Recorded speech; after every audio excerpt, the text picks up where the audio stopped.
My name is Evelyn Hart. I'm 34, and for as long as I can remember, I've been the dependable one.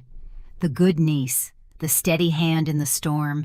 I've never missed a family event, paid every bill on time, wrote every thank you note by hand. I never imagined that being reliable would be the reason they'd betray me. It happened on a Tuesday during my lunch break. I was spooning reheated lentil soup into my mouth in the quiet break room at my law firm when the call came through. A blocked number. I almost let it go to voicemail. I wish I had. "Ms. Hart," the voice said, calm and professional. "I'm calling on behalf of the estate of Mr. Raymond Hart. I'm afraid there have been updates to the will." I blinked. "I'm sorry, updates?" "There was a recent change to the list of beneficiaries. It appears that your grandfather's assets, including the property and savings, have been left to Marissa Hargrove and her parents." My breath caught. "No, that's not right. He told me himself. He said I would inherit the house and the land. He told me it was mine." The lawyer cleared his throat. "I understand this is a shock, but the amended will was filed 3 weeks before his death. It was signed, witnessed, and notarized. Everything is in order." I didn't cry. I didn't ask more questions. I simply hung up, staring at the cold soup in front of me. My fingers trembled, my spine burned, and my mind, always so quick to rationalize, struggled to find a thread that made this make sense. But all roads led back to one name: Marissa, my cousin, my almost sister, my shadow. We were born 11 months apart and raised like siblings more than cousins. Her parents were overwhelmed with the farm, so mine took her in every holiday, every school break. We shared bunk beds, secrets, hand-me-downs. I helped her with math, covered for her when she snuck out, let her copy my book reports.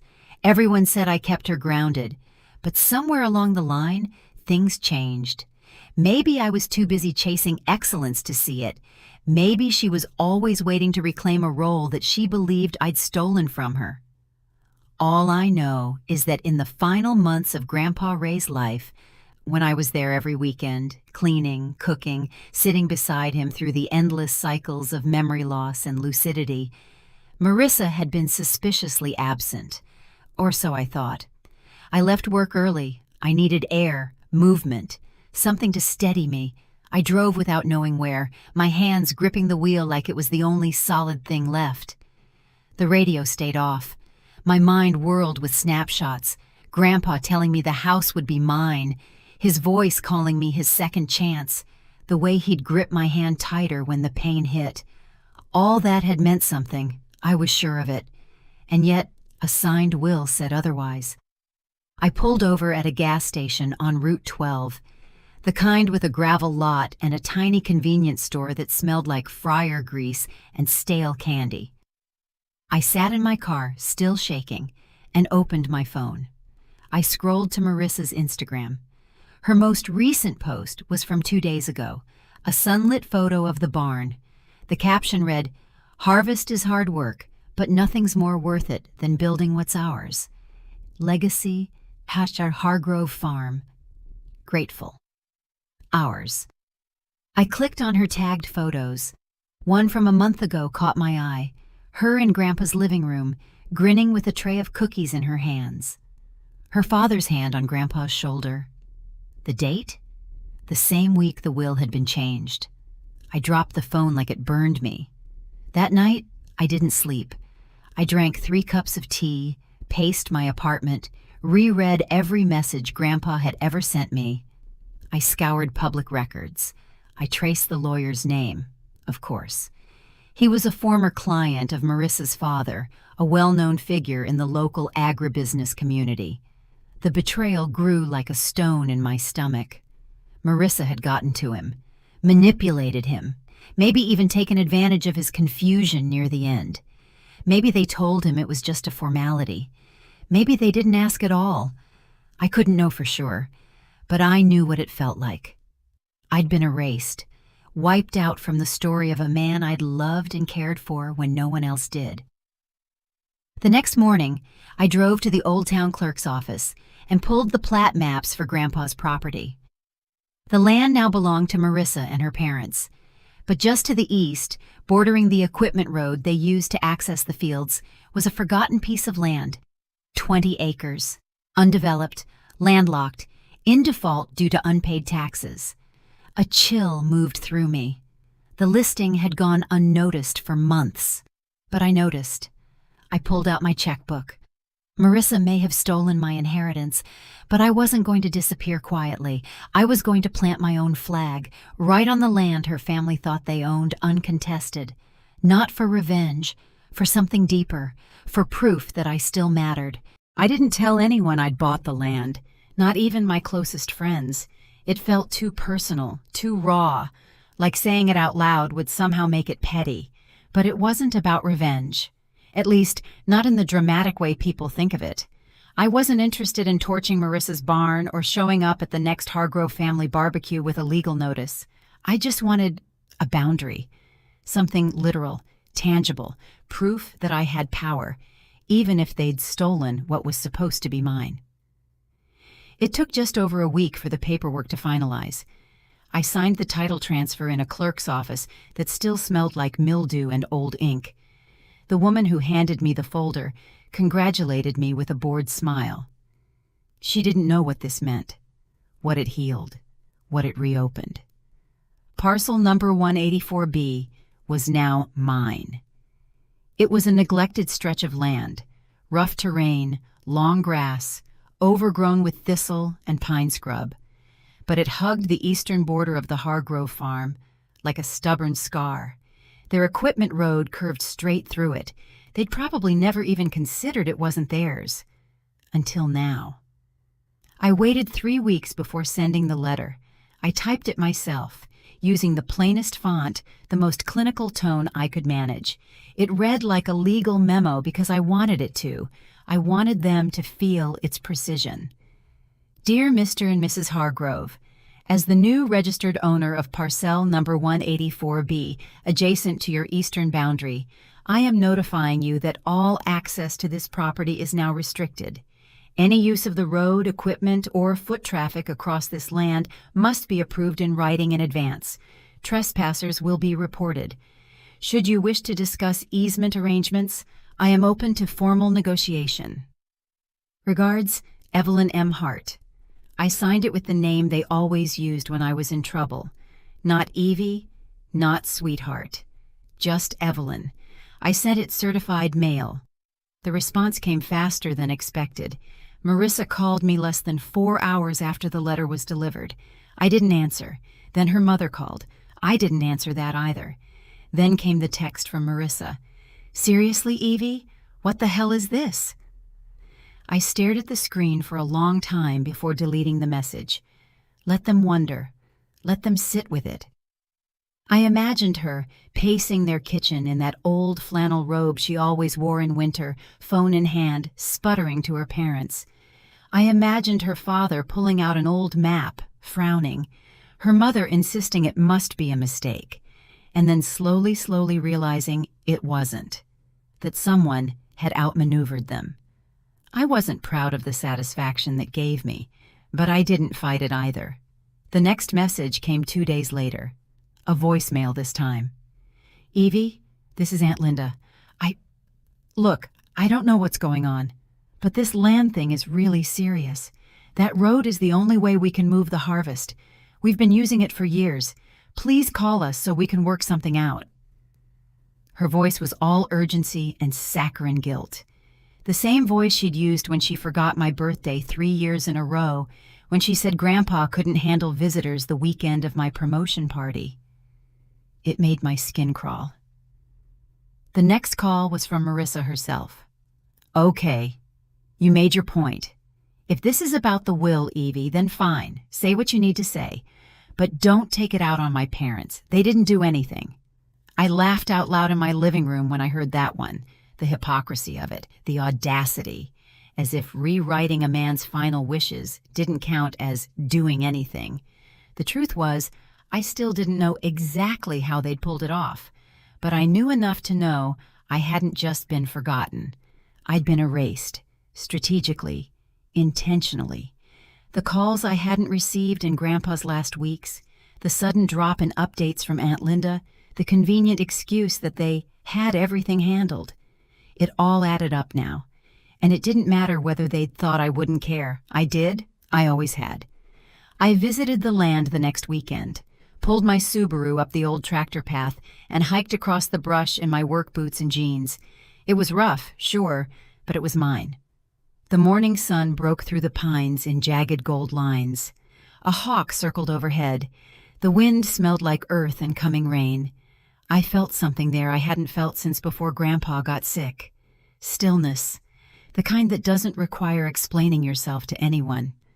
I stayed for hours. The next week, I got a formal letter from the Hargroves.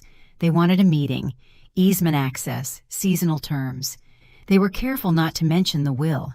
They never mentioned Grandpa at all. I folded the letter and tucked it in the same drawer that held Grandpa's old pocket watch, the one he used to time our board games with when I was little, the one he gave me after I passed the bar. He'd said, "You never lose track of time, Evie. That's your strength."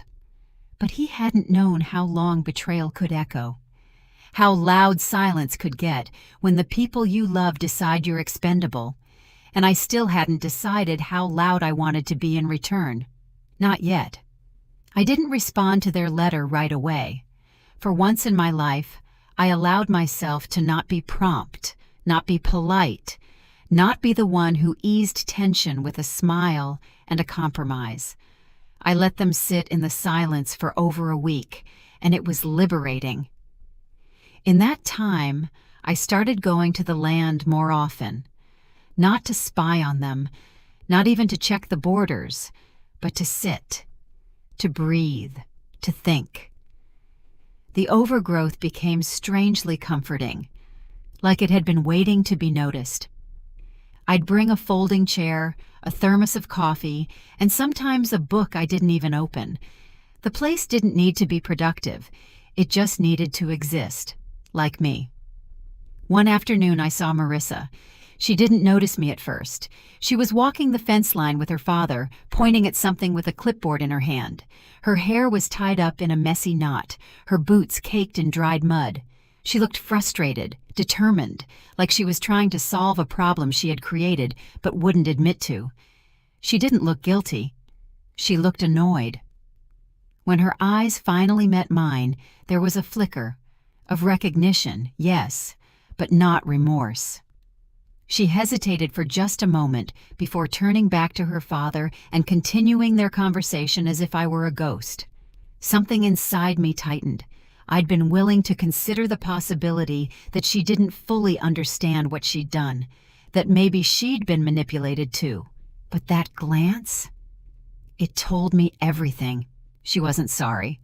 She was just mad I wasn't letting it go. Later that week, I got an unexpected call from my mother. She never liked to get involved in drama, as she called it. Her way of coping had always been avoidance. Growing up, I had to learn early how to self-regulate, to parent myself when things got hard. Still, her voice brought a pang of something familiar. "Sweetheart," she began, too warmly, "I just got off the phone with your aunt. She's very upset." I leaned against my kitchen counter, phone pressed to my cheek. "I'm sure she is. She said you bought the land next to them, that you're refusing to let them use the access road." "I didn't refuse. I asked for written agreements. It's a business arrangement now." A pause. "Evie, don't you think this is going a bit far?" That question, that tone, as if I had overreacted, as if the wound wasn't real unless it looked dramatic enough to justify my pain. "Mom," I said carefully, "they changed Grandpa's will, behind my back, after he told me he wanted me to have the house." Her breath caught. "I didn't know that." "I know you didn't, because no one told me either." She didn't respond. That silence was a familiar shape. "I gave everything to this family for years," I added, voice shaking now. "My time, my money, my weekends. I stayed by Grandpa's side when no one else would, and they erased me." "I'm sure there's more to the story," she murmured. "There always is," I said. "But none of it changes what happened." Another pause. Then quietly, "What do you want, Evie?" I'd asked myself that 100 times. It wasn't the house. It wasn't the money. Not really. I want to stop feeling like I have to earn love. Like being good isn't good enough. She didn't answer, because what do you say to that? The conversation ended soon after. Politely. Tense. A few hours later, Marissa texted me again. "We need to talk. You owe me that much." Oh. That word hung in my chest like smoke. Did I? I agreed to meet her, not out of obligation, but curiosity. I needed to see how far she'd take this narrative. We met at a diner halfway between my place and the farm. Neutral territory.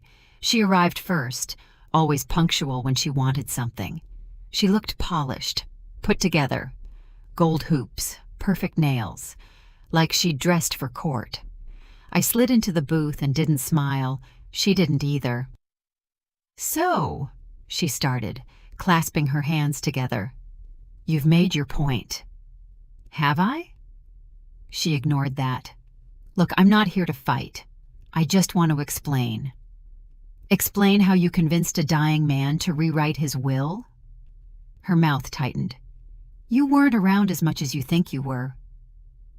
That stung. "I was there every week." She leaned in. "You were there physically, but emotionally? You checked out the moment he started confusing you for his daughter." That was a low blow. It was true. Toward the end, Grandpa did sometimes call me Susan, my mother's name. He'd look through me and smile like I was someone else. But I'd stayed. I'd held his hand.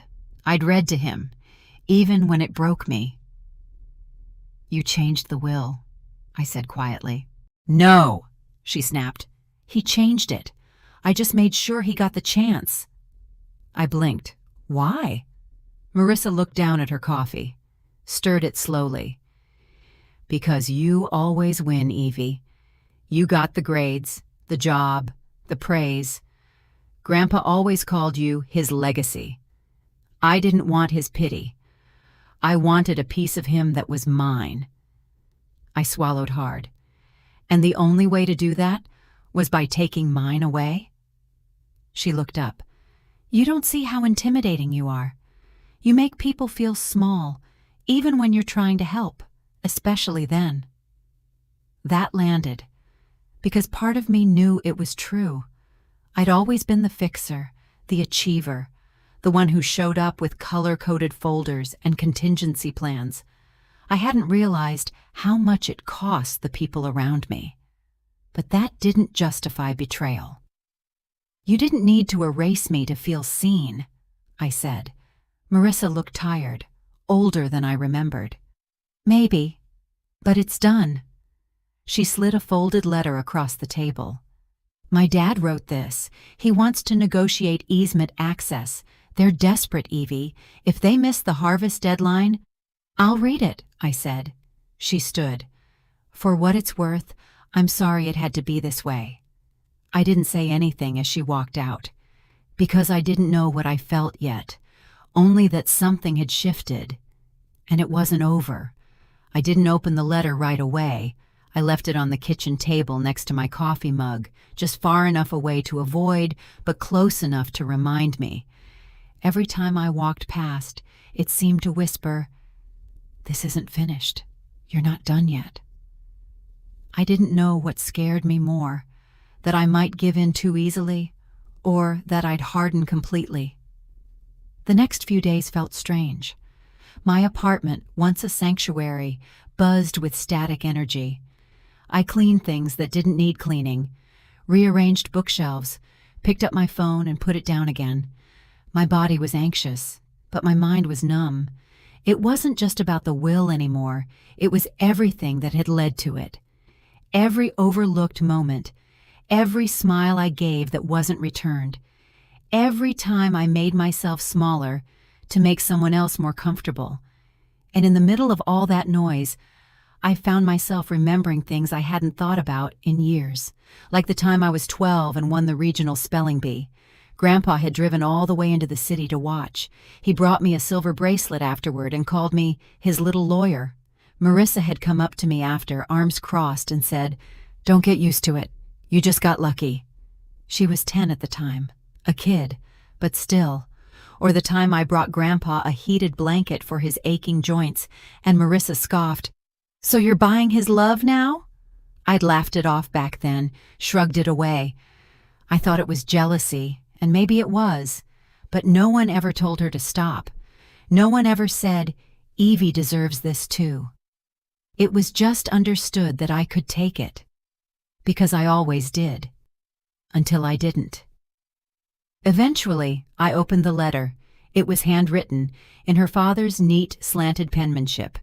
No apology, no acknowledgement of what happened, just formality.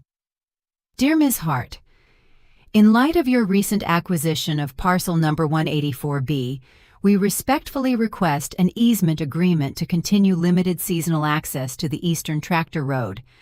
Our family has used this path for over 30 years without issue, and we trust an arrangement can be reached in good faith. Thank you for your consideration. Sincerely, Thomas Hargrove. I read it twice. Good faith. I nearly laughed. Was it good faith when they changed the will? Was it good faith when they didn't even tell me?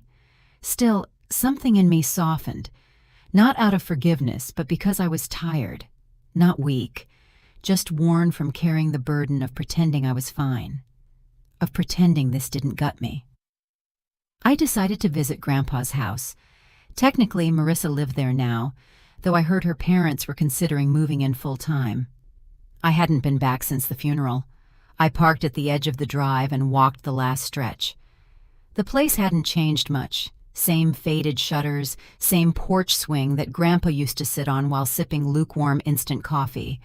But it felt different now, like it knew I didn't belong anymore. Marissa answered the door in a hoodie and jeans.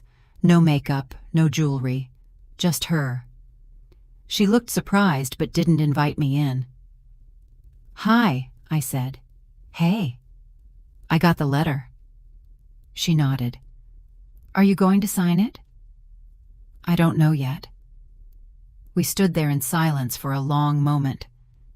Then I asked something I hadn't planned to. "Why didn't you just talk to me?" She blinked. "About what?" "About Grandpa. About the will. About how you felt." Marissa crossed her arms, leaning against the doorframe. "Would you have listened?" I hated how fast the answer came to me. "No," I admitted. "I probably would have tried to fix it. To make it okay." "That's the problem, Evie. You always make things okay for you. But it's suffocating for everyone else." I felt that like a slap. But it didn't make me angry. It made me sad. Because I'd spent so long thinking I was helping. That being competent and responsible was a gift. I didn't realize it could also be a shield. One that kept people from ever really seeing me. "I didn't mean to make you feel invisible," I said quietly. "I didn't mean to take everything from you," she replied. "But I wanted something for myself, something that didn't have your fingerprints on it." We were both quiet then. The porch creaked beneath us. "I'm not signing anything today," I said, "but I'll think about it. And I want something too." "What?"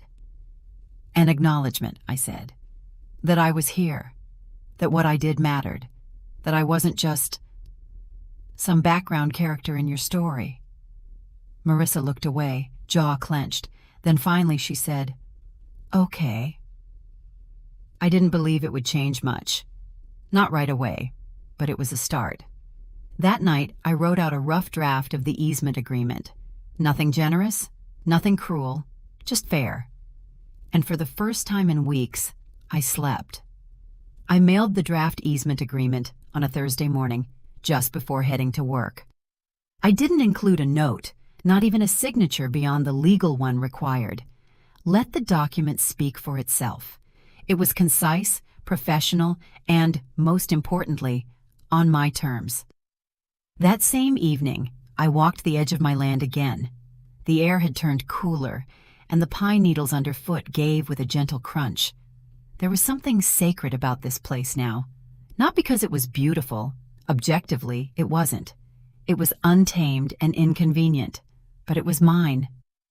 The next day, I received a text from Aunt Linda. "We reviewed the draft. Thank you. Let's finalize soon. We're grateful." No mention of the past, no apology, not even an acknowledgement that my name had once been attached to the home her daughter now occupied. I read it twice, then tossed the phone on my couch. It felt like someone thanking me for not being angrier. But I wasn't angry. Not anymore. I was grieving. And grief, as I was beginning to understand, isn't just for people who've died. It's for the versions of relationships you thought were real, the expectations you once clung to, the idea that your love was enough to make people treat you right. I didn't want to be the bigger person. I wanted to be the honest one. That weekend, I met up with Ray, my closest friend, the one person I could unravel in front of without shame. She'd been traveling for work the last few weeks and only knew bits and pieces of what happened. We met at our usual cafe, a cozy place with soft jazz and oat milk everything. Ray sat across from me, eyebrows raised as I recapped the whole thing. "Wait, she rewrote the will?" she said, loud enough that the barista turned to look. "She got him to rewrite it, 3 weeks before he died." Ray shook her head. "That's cold, like movie villain cold." "She doesn't see it that way. She thinks I sucked all the oxygen out of the room and she was just reclaiming space." "That doesn't justify taking what was promised to you." "No," I said, "but it explains it. A little." Ray sipped her drink, then leaned in. "Can I ask something you won't want to hear?"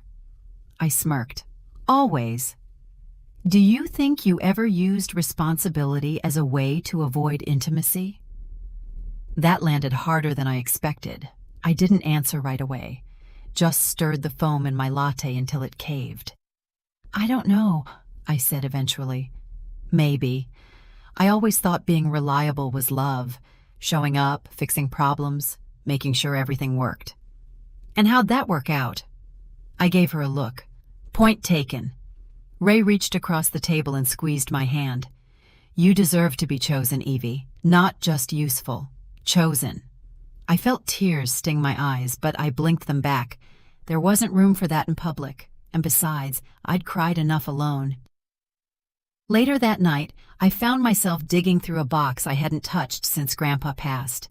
It was filled with little scraps of our history, photographs, his crossword books, a bottle of Old Spice I kept for no good reason. And at the bottom, folded between the pages of a Reader's Digest, was a letter, addressed to me. I sat down on the floor and opened it with shaking hands. "Evie, I don't know how much sense I'll make when you read this. My mind isn't what it used to be, but I want you to know a few things. You are the strongest person I know. You never asked for much, and maybe that's where I failed you. Maybe I should have told you more often how proud I am, how much I admired the way you took care of me. If things get messy, and I suspect they might, just remember, I saw you, all of you, the good, the flawed, the fierce, and I loved you through it. Don't let anyone take away what you know to be true. Love, Grandpa." I let out a breath I didn't know I'd been holding. It didn't undo what had happened. It didn't return the house or the inheritance or the sense of belonging I'd once had. But it grounded me. I wasn't invisible to him. I mattered. The following week, I signed the easement agreement. I had it notarized and sent via courier, not because it was urgent, but because I wanted them to see how decisively I was moving forward. I wasn't waiting for acknowledgement anymore. And when Marissa emailed back a formal thank you, I replied with 2 words. "You're welcome." No smiley face, no warmth, just clarity. I didn't know if we'd ever be close again, or even cordial. But I'd made peace with something larger than her.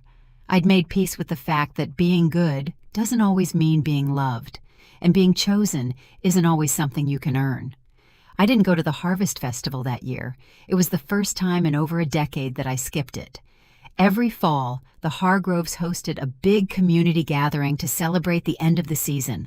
Bonfires, cider, bluegrass bands on makeshift wooden stages. Even when I lived out of state, I always found my way back for it. But this year I didn't need to be seen playing the part of family. I stayed home, lit a candle by the window, and watched the shadows crawl across my living room as dusk settled in. I didn't feel angry anymore, just finished. That same night, my phone buzzed with a message from my cousin Dylan, Marissa's younger brother. We weren't especially close, but we'd always shared a soft sort of camaraderie, like distant satellites orbiting the louder family drama. His message was simple. "Heard about the land. I'm sorry, Evie. You deserved better."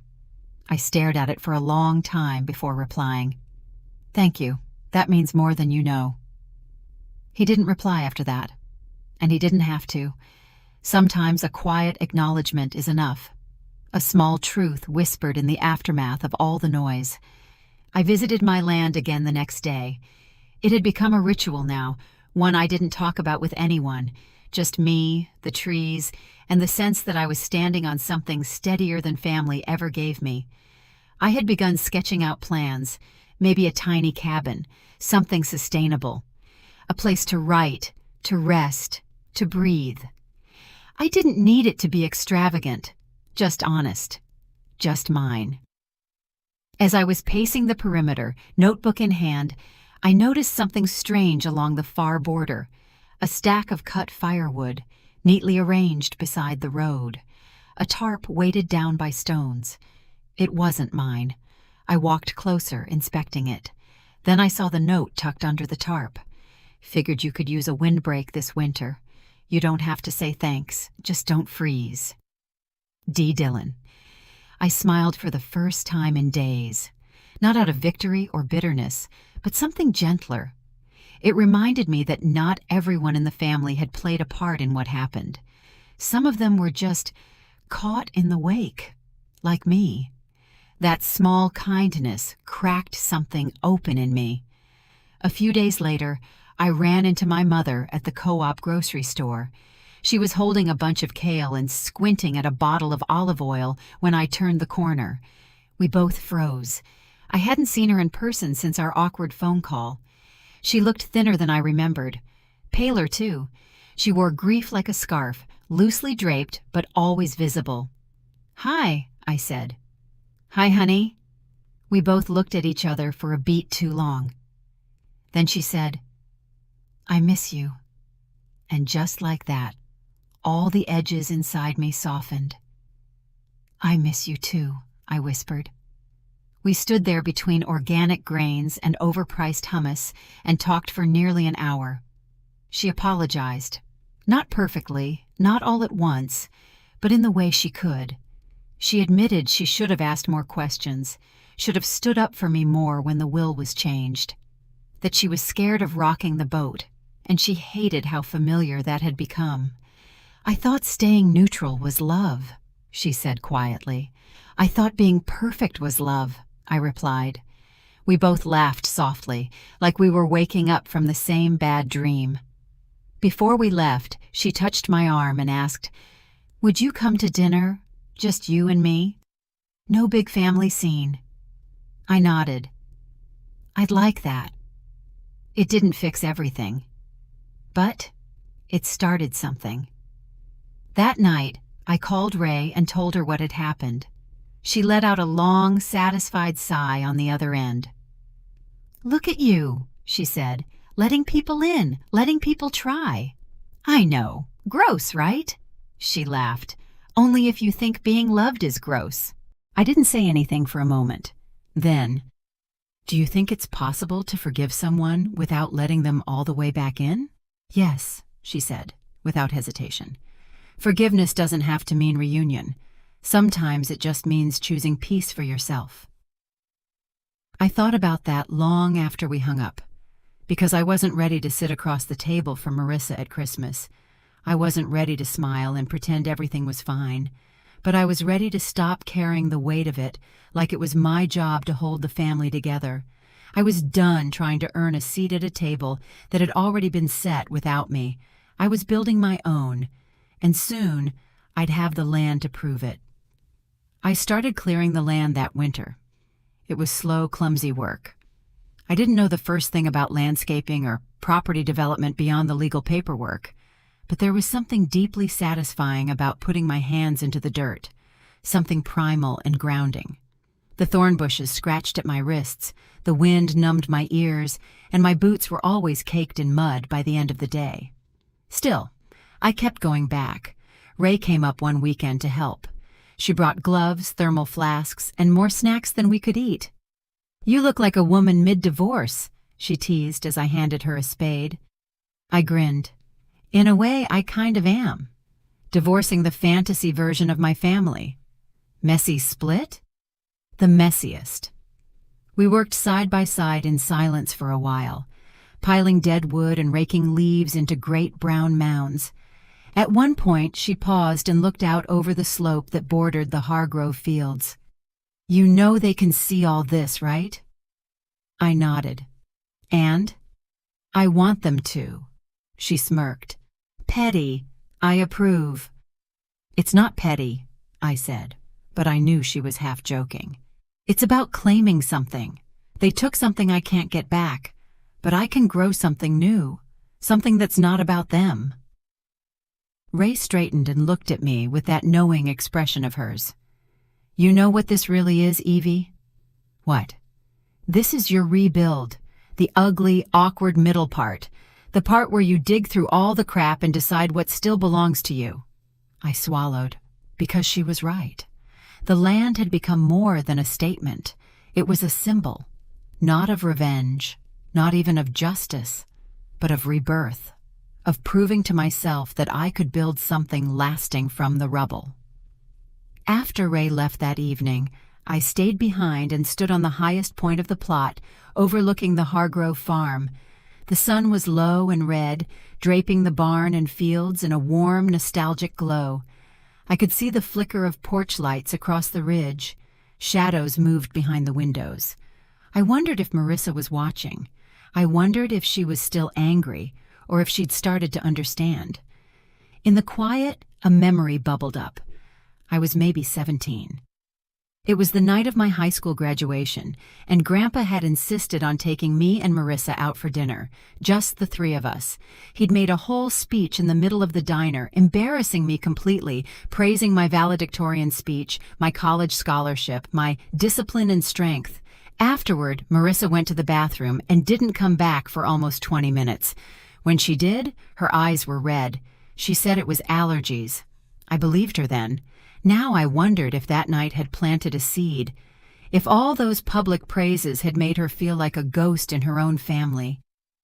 And that hurt. Not because I felt guilty for my accomplishments, but because I'd never thought to ask how she felt standing beside them. Still, I hadn't stolen from her. I hadn't erased her. We were both shaped by the same system. The same family that taught us love was conditional and scarce, that if one of us got something, the other had to go without. And maybe the real betrayal wasn't just the will. Maybe it was the way our family made us compete for affection like oxygen. That night, I started writing a letter I didn't intend to send. It began, "Dear Marissa, I used to think I understood what happened between us. Now I'm not so sure. I don't think you're evil. I think you were tired of being compared. I think you wanted something to be yours, and I get that, more than I ever let on." I didn't finish the letter, but writing it made something inside me loosen. A few days later, I got an email from Dylan. Subject, winter storage? Hey, weird question. Would you ever consider renting out a portion of your barn space, if you build one? Dad's tractor is dying in the cold, and I don't love the idea of giving the hardware store more of our money. No pressure, just thought I'd ask. I read it twice. It wasn't an olive branch, it was something smaller, a single nail maybe, something to start rebuilding with. I replied, "I haven't built the barn yet, but when I do, maybe. Let's talk again in spring." 3 days later, I received a holiday card from Aunt Linda. The front was a stock image of snow-covered pine trees and a bright red barn. Inside was a single sentence in her neat cursive. "I hope this season brings you peace, Evelyn. No love, Aunt Linda. No family photos. Just those words." For once, it was enough. That December, I spent Christmas with my mother, just the two of us. She made a roast and over-steamed the broccoli like always. We drank too much wine and played cards until midnight. At one point, she reached across the table, eyes wet, and said, "I'm proud of you, not for what you do, just for who you are." And this time, I believed her. January was quiet in the way that only winter can be. Muted skies, brittle air, the kind of silence that feels holy. I found myself craving solitude more than ever, not in a bitter, closing off way, but as a kind of soft re-entry into my own body. The land slept beneath the frost. I walked its perimeter almost daily, not because anything needed checking, but because it reminded me of what I was capable of building with my own hands. Even bare, it held promise.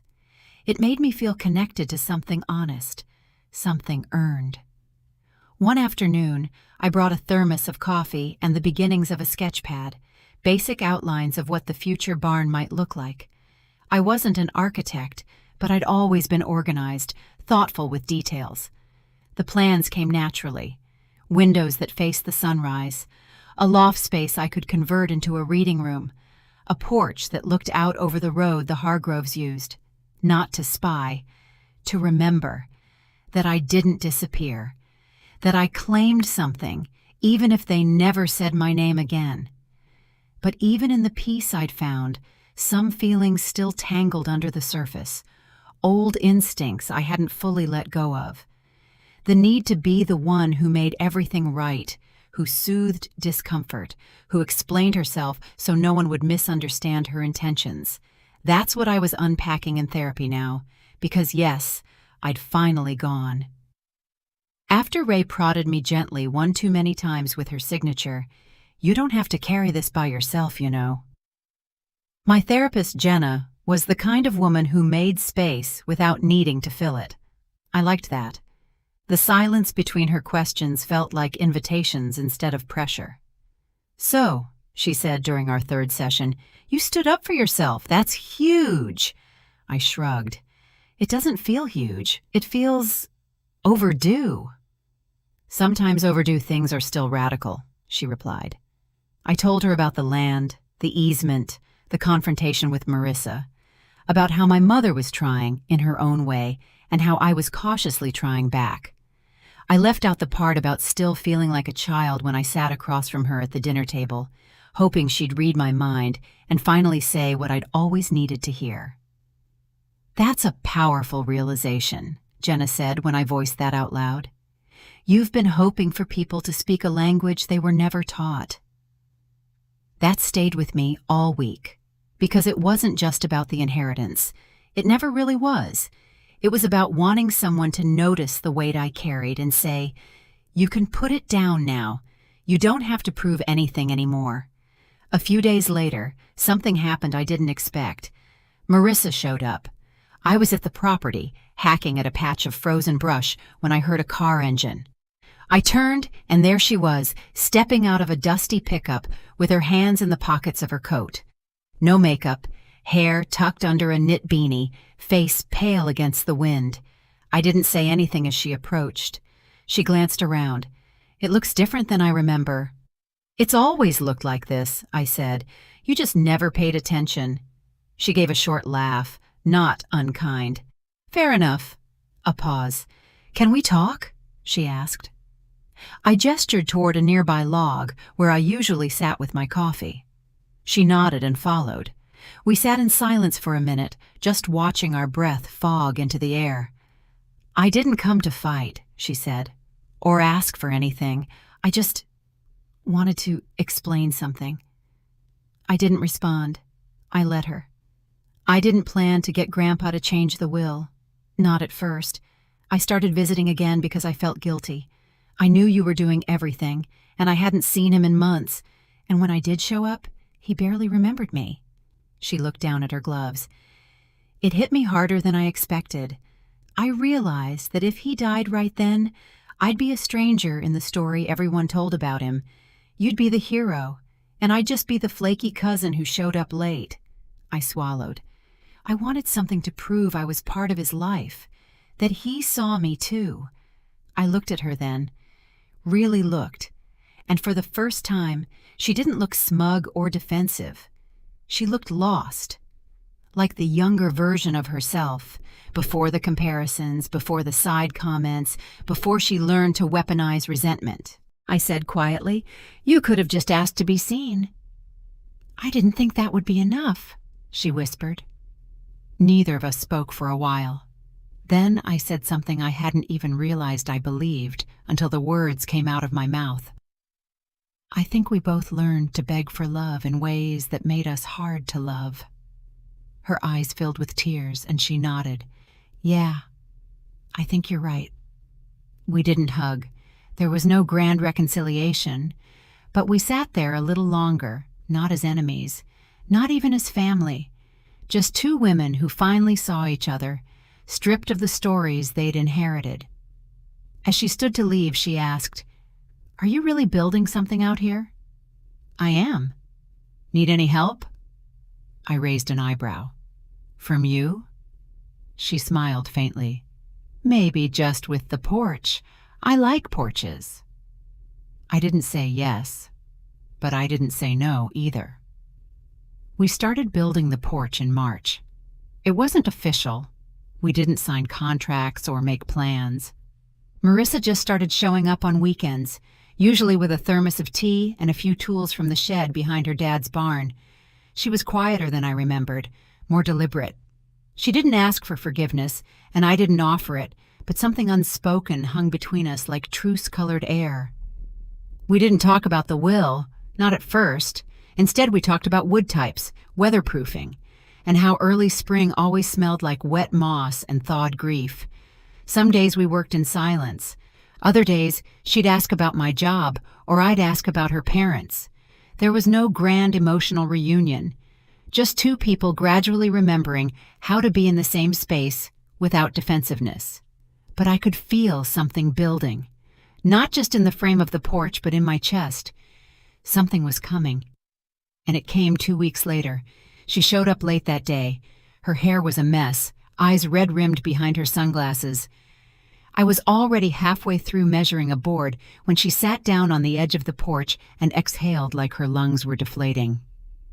"They're selling the farm," she said. I lowered the tape measure. "What?" "My parents. They can't keep up with it anymore. And now that the road's restricted, they don't want to deal with rerouting equipment. The buyers are from out of state. Developers, probably."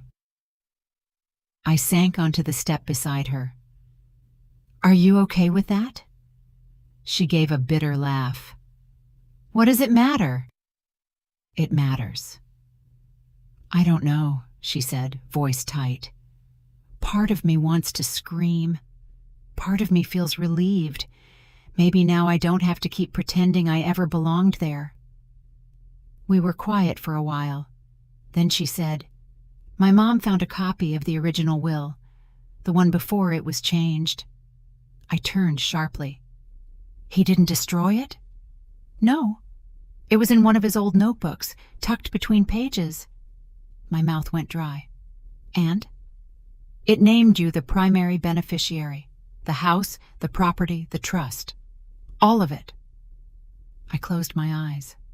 Something inside me broke and settled at the same time. "I don't think he wanted to change it," she added. "I think I pressured him. I didn't mean to. I just kept showing up and spinning it, making it about how he'd always favored you." She pulled a folded page from her coat pocket and handed it to me. It wasn't the original, but a photocopy. Still, I recognized his handwriting immediately. Sturdy, neat, precise. "To Evelyn M. Hart, this is yours. Because you earned it. Because you showed up again and again when others wouldn't. Because you understand what it means to keep something alive. I pressed the paper to my chest, the way you might press a palm against a wound to stop it from bleeding. "I'm so sorry," Marissa said finally, and I believed her. I didn't say, "It's okay," because it wasn't, but I nodded. "I still remember the day you brought Grandpa that stupid electric blanket," she said, eyes soft. "I was so mad. I thought you were trying to one-up me, but the truth is, you just loved him better than I knew how to." "That's not true," I said. "You just loved him differently." She sniffed. "Maybe, but it doesn't change what I did." "No," I said. "But you're here now." She looked at the porch frame rising beside us and smiled faintly. "Yeah, I guess I am." We worked for another hour before the rain rolled in. When the wind picked up, we packed up our tools and took shelter in the back of her truck with a couple of blankets and plastic cups of lukewarm tea. Marissa watched the horizon for a long time before saying, "Do you ever think we were just kids trying to win at something no one ever explained the rules to?" I nodded slowly. "All the time." She turned to me. "So what happens now?" I shrugged. We finished the porch. "And after that?" I looked out across the land, rain pooling in the soft earth, the new boards shining like fresh skin. "We keep building, not just structures, but trust, boundaries, language, a future we could enter without dragging the entire broken past with us." Spring arrived like a slow apology. The ground softened, the birds returned, and the wild thistle that once overtook the eastern slope began to bloom with color. I spent most mornings on the porch now, coffee in hand, notebook in my lap, the quiet hum of life finally returning around me.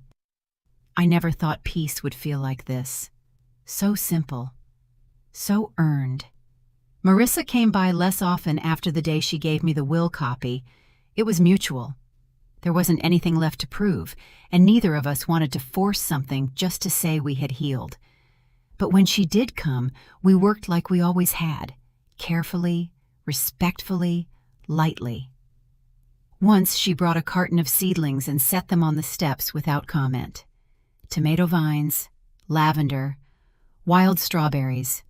She didn't say, "This is for you." She just handed me gloves and began to dig. It felt like enough. Meanwhile, my mother had become a quiet, steady presence again. She never brought up the past directly, but I noticed the way she listened now, the way she lingered on my stories, asked questions, stayed off her phone when we had dinner. One night in early April, we sat on my apartment floor sharing takeout and cheap red wine. She looked over at me, eyes glassy from nostalgia or the second glass, and said, "You were always the strong one, but I never realized how lonely that must have felt." I stared at her, stunned by the simplicity of her truth. "It did," I said. "A lot." She nodded. "I'm sorry I never saw it." We didn't hug. We just sat in that moment together, two women learning how to speak plainly, how to stop measuring love in politeness and start measuring it in honesty.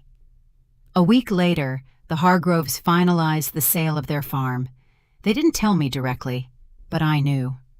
A for sale sign came down, replaced by a small crew of developers in neon vests who walked the property with clipboards and rolled up blueprints. I stood at the edge of my land and watched them from a distance. Marissa wasn't with them. Neither was her father. A few days later, I received a letter in the mail with no return address. Inside was a single note card. "Thank you for holding your ground. Sometimes the only way to start over is to let go of what we clung to the hardest." I tucked it between the pages of the will copy, a record of things once lost, and finally named. I finished the porch alone. It took longer than it should have, but I didn't mind. I learned the rhythm of the wood, the way nails sound when they go in right. I stained it a warm walnut and sealed the edges like I was protecting something sacred, which, in a way, I was. I placed a chair there on the first warm Sunday of the season and sat quietly with a journal. Not to write a manifesto, not to chronicle my rage or betrayal or even my healing, but just to say, I am here. I exist outside of who I was to them. I exist outside of what they gave me, or didn't. And I am still whole. A few days later, Dylan came by. He brought 2 cans of ginger ale and sat beside me on the porch without saying much. He looked out across the ridge and nodded at the new construction crews moving in on the old farm. "They're calling it Harvest Pines," he said. "Sounds like a retirement community or a sad coffee shop." I laughed. "Sounds like a lie." He looked at me sideways. "Are you okay?" I thought about it, really thought. "Yeah," I said finally. "Not fixed, but okay." He raised his can. To not being fixed. I clinked mine against his. To being free. And just like that, something inside me settled for good. Not everything was repaired. Not everything would be. But I had finally stopped bleeding from wounds I didn't cause. I was no longer the good girl holding everything together. I was the woman who let it fall apart and chose, brick by brick, breath by breath, to rebuild something better. The grand opening wasn't really grand. It was just me, a few close friends, my mother, and, surprisingly, Dylan, standing outside my newly built studio cabin with paper cups of Prosecco and a tray of too many muffins Ray insisted on bringing. The sky was that particular early summer shade of blue that makes you feel like the whole world is paying attention. There was no ribbon cutting, no big speech, but someone, Ray probably, snapped a photo of me standing barefoot on the porch, hand on the railing, smiling like I hadn't in years. It wasn't just the cabin. It was me. There. Not as the fixer, not as the family disappointment, not as the invisible middlewoman in someone else's story. Just me, Evelyn M. Hart, a woman who had learned to stop explaining herself, to stop begging to be chosen, to stop making herself smaller to be digestible.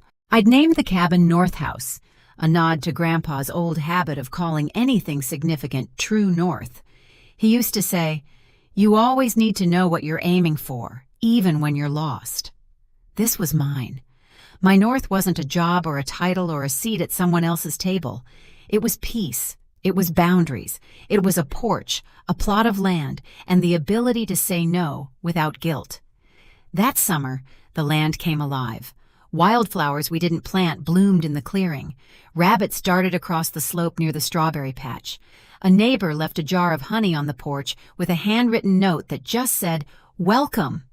I started holding writing workshops out here on weekends, small, intimate gatherings for women who'd lost parts of themselves in caregiving, in marriages, in families that took more than they gave. We sat in circles and wrote our truths with ink-stained fingers and trembling hearts.